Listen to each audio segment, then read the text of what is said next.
ability to separate by height and then just overall athletic ability and adjusting to the ball is special. I mean, you talk about the catch against Georgia Tech, but the two catches against Texas and keep actually getting 3 feet in were as athletic of a catch as I've seen. I'm more impressed with that than any catch because that takes a skill set that's I like to say it's coaching. Maybe somebody else coached it before me. I think he's just gifted, and so all the credit goes to him on that. You want your receivers blocking the downfield, and they've done an excellent job as far as with Taysom getting the yardage. The call on Ross Oppo, was that legit or was that was the best way for me to answer that is no comment. Okay, sorry. How about that? Didn't mean to set you up there. Yeah, no, I don't mind. I mean, I have my own personal opinions, and we'll keep it that way. Okay. So that's not a situation where you'd tell Ross to back off at all. You I tell him freaking stay, be aggressive. Next time, just put him on the ground, and and then maybe we won't get the call. Coach, you've coached some pretty talented receivers in the past. How does Cody match up to previous receivers if you were to kind of talk about his potential and his work ethic?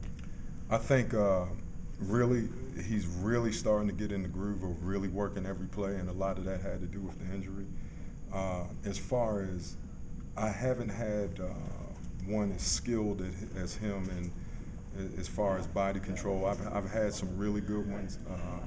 Reggie Barlow, who I was a second-round pick for me at Alabama State, was about as close as I've seen adjusting to the ball. He was a step faster, but I mean, Cody's 6'4", 217 pounds. That's, he's special in that way. So, players create separation 2 different ways. Some guys are just straight fast. Greg Jennings was fast. Cody's big and smooth, and it's hard to gauge when you're tall and receivers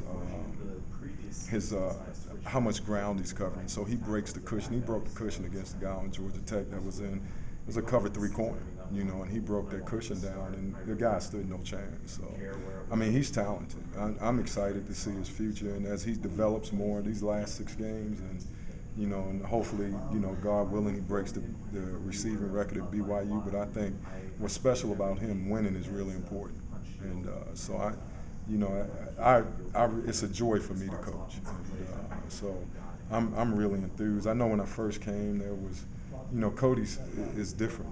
He's got to get to trust you, and he's a little bit laid back. And I think some people confuse that for maybe a lack of work ethic. That's not true. Cody Hoffman is probably one of the most competitive people I've been around. So on game day, he takes it an even higher notch, which is a joy to see. When the NFL scouts come around and they ask you about him, what are some of the things that they tell you about him that they think translates to the NFL? They really don't say much. The NFL wants you, they look for ways to exclude you. No one, the NFL, they're not looking to include anyone. So they ask questions, and of course the ones I know, they'll say, hey, he's got good body control. How his hands, he's had a couple drops this year or things like that. What I don't think people appreciate is how hard he's worked with the injury. And sometimes, people confuse that with, like I said, him not really working hard. Cody's tough as nails for me. I mean, he's fought through this hamstring, and I'm proud of him. I'm proud to say I'm his coach. The pass game's picked up. What kind of challenges does Houston present as far as continuing that growth of the pass game? What your receivers are doing? It's not about Houston. It's all about us. And I've said that from day one. When I look at our skill set, there's nobody that I look at that really I say, wow, they're going to shut us down. It's us. If we execute and run routes with precision and throw and catch the ball, I feel good about whoever we play. And I respect Houston. They're talented, athletic secondary, but so was Utah State. And I mean, Georgia Tech's pretty talented, BCS team. So, I feel confident going into this game, but we have to execute. It's about us. It's not about anybody but us.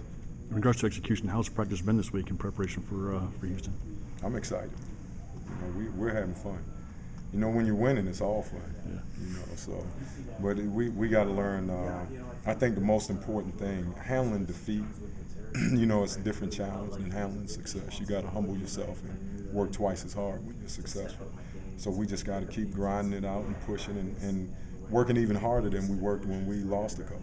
And I think that's important. Do you learn things when you see players like Cody Hoffman and you see the potential and development he has? When you go out on the recruiting trail, do you use those guys like archetypes kind of a thing to say, wow, this is kind of kid we want to recruit? Or is it just that you just have a specific type of an athlete that you want to recruit for a system? Well, I think in receivers, first and foremost, you want a guy that can catch the football. Then you want a guy who plays fast. Everybody, what's his 40 speed? What's his 40 speed? Right. You can be 4.3 and play 4.7. So that means you run really fast when you don't have the ball, but in football you're slow. So I look for guys who have the ability to get in and out the cuts at the same speed as they're running, and that creates separation.